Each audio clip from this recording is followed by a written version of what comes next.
మనము just per day 3000 steps వేస్తే, ఓకేనా, 3000 స్టెప్స్ వేస్తే కార్డియోవాస్కులర్ ఇష్యూస్ అంటే హార్ట్ వల్ల వచ్చే ఇబ్బందులు మనము 7% తగ్గించుకోవచ్చు. జస్ట్ మనం క్యాజువల్ గా నడిచే రోజు కంటే ఒక 500 స్టెప్స్ ఎక్స్ట్రా వేస్తే మన లైఫ్ లో వచ్చే కార్డియోవాస్కులర్ ఇష్యూస్ ని మనము 7% తగ్గించుకోవచ్చు. సో 3000 స్టెప్స్ కి 7% పడిపోతుంది కదా.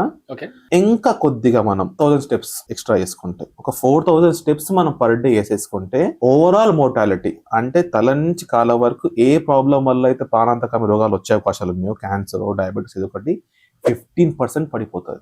అప్పట్లో మనిషి అన్నవాడు ఏం చేసేవాడు? వాడు కొండలు ఎక్కేది, హంటింగ్ చేసేవాళ్ళు, పొలం దున్నేవాళ్ళు అప్పట్లో చేస్తారు. ఆ పని తగ్గట్టుగా చెట్లు ఎక్కడమే కాకుండా కొండలు ఎక్కాలి, రన్నింగ్ చేయాలి, హంటింగ్ చేయాలి, స్విమ్మింగ్ చేయాలి, ఇల్లు కట్టుకోవాలి. అలా నాగరికత పెరుగుతున్న పాటు కాళ్ళ మీద లోడ్ పెరుగుతా వచ్చింది. That's why they are one of the strongest bones in the body. ఎప్పుడైతే ఇండస్ట్రియలైజేషన్ అయిందో సడన్ గా మనము కాళ్ళకు పని చెప్పడం ఆపేసాం. ఫిజికల్ యాక్టివిటీ తగ్గిపోయింది ఓవరాల్ గా చెప్పాలంటే. ఎందుకు?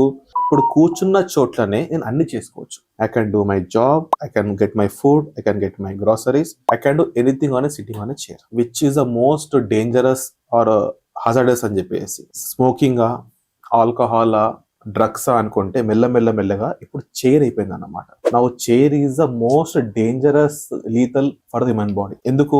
కూర్చొని మన ఒక ఫంక్షనల్ యాక్టివిటీ తగ్గించేస్తుంది. సో కూర్చోసరికి ఏమవుతుంది? కాళ్ళకు పని తగ్గుతుంది. మీరు సడన్లీ స్టార్ట్ వాకింగ్, పెయిన్స్ వస్తుంటాయి. ఆ పెయిన్ వచ్చేసింది చెప్పి మళ్ళీ వాళ్ళు కూర్చుంటాడు. వాడు ఎక్కడ చూసినా నువ్వు ఫంక్షనల్ గా రావాలంటే నీ కాలు కంపల్సరీ. నువ్వు నించుంటేనే జిమ్కి వెళ్తావు, నించుంటేనే వాకింగ్కి వెళ్తావు, నువ్వు బరువు వేస్తేనే వేరే పనులు చేసుకుంటావు. సో ఫస్ట్ కాలు అన్ని ఇంపార్టెంట్, కానీ కాలుతో మనం మొదలు పెడతాం. మన మూవ్మెంట్ అన్నది ఇది.